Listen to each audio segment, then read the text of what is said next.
شروع اللہ کا نام لے کر جو بڑا مہربان نہایت رحم والا ہے۔ اور ہم نے داؤد اور سلیمان کو علم بخشا، اور انہوں نے کہا کہ اللہ کا شکر ہے جس نے ہمیں اپنے بہت سے مومن بندوں پر فضیلت دی۔ اور سلیمان داؤد کے قائم مقام ہوئے اور کہنے لگے کہ لوگوں، ہمیں اللہ کی طرف سے پرندوں کی بولی سکھائی گئی ہے اور ہر چیز عنایت فرمائی گئی ہے، بے شک یہ اس کا خاص فضل ہے۔ اور سلیمان کے لیے جنوں اور انسانوں اور پرندوں کے لشکر جمع کیے گئے اور پھر ان کی جماعتیں بنائی گئیں، یہاں تک کہ جب چیونٹیوں کے میدان میں پہنچے تو ایک چیونٹی نے کہا کہ چیونٹیوں، اپنے اپنے بلوں میں داخل ہو جاؤ، ایسا نہ ہو کہ سلیمان اور اس کے لشکر تم کو کچل ڈالیں اور ان کو خبر بھی نہ ہو۔ تو وہ اس کی بات سے ہنس پڑے اور کہنے لگے کہ اے پروردگار، مجھے توفیق عنایت کر کہ جو احسان تو نے مجھ پر اور میرے ماں باپ پر کیے ہیں ان کا شکر کروں اور ایسے نیک کام کروں کہ تو ان سے خوش ہو جائے، اور مجھے اپنی رحمت سے اپنے نیک بندوں میں داخل فرما۔ اور جب انہوں نے پرندوں کا جائزہ لیا تو کہنے لگے، کیا سبب ہے مجھے ہدہد نظر نہیں آتا؟ کیا کہیں غائب ہو گیا ہے؟ میں اسے سخت سزا دوں گا یا ذبح کر ڈالوں گا یا میرے سامنے اپنی بے قصوری کی واضح دلیل پیش کرے۔ ابھی تھوڑی دیر ہوئی تھی کہ ہدہد آ موجود ہوا اور کہنے لگا کہ مجھے ایک ایسی چیز معلوم ہوئی ہے جس کی آپ کو خبر نہیں، اور میں آپ کے پاس ملک سبا سے ایک یقینی خبر لے کر آیا ہوں۔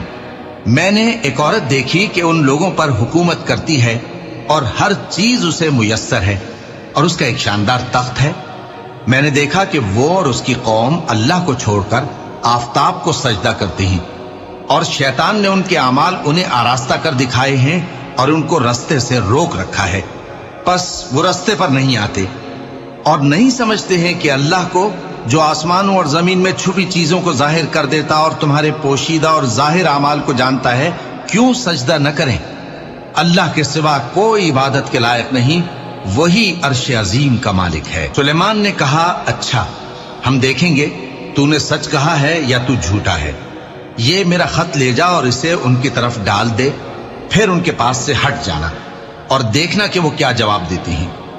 ملکہ نے کہا کہ دربار والو، مجھ تک ایک نامہ گرامی پہنچایا گیا ہے، وہ سلیمان کی طرف سے ہے، اور مضمون یہ ہے کہ شروع اللہ کا نام لے کر جو بڑا مہربان نہایت رحم والا ہے، بعد اس کے یہ کہ مجھ سے سرکشی نہ کرو اور مطیع و فرما بردار ہو کر میرے پاس چلے آؤ۔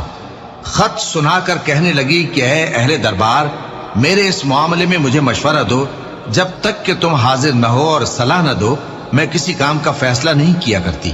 وہ بولے کہ ہم بڑے زوراور اور سخت جنگجو ہیں، اور حکم آپ کے اختیار میں ہے، تو جو حکم دیجیے گا اس کے انجام پر نظر کر لیجیے گا۔ اس نے کہا کہ بادشاہ جب کسی شہر میں داخل ہوتے ہیں تو اس کو تباہ کر دیتے ہیں اور وہاں کے عزت والوں کو ذلیل کر دیا کرتے ہیں، اور اسی طرح یہ بھی کریں گے۔ اور میں ان کی طرف کچھ تحفہ بھیجتی ہوں اور دیکھتی ہوں کہ قاصد کیا جواب لاتے ہیں۔ پس جب قاصد سلیمان کے پاس پہنچا تو سلیمان نے کہا، کیا تم مجھے مال سے مدد دینا چاہتے ہو؟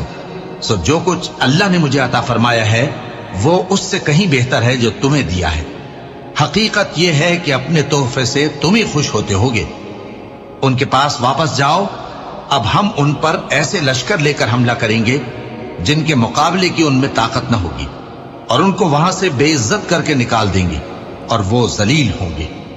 سلیمان نے کہا کہ اے دربار والو، کوئی تم میں ایسا ہے کہ قبل اس کے کہ وہ لوگ فرما بردار ہو کر ہمارے پاس آئیں، ملکہ کا تخت میرے پاس لے آئے؟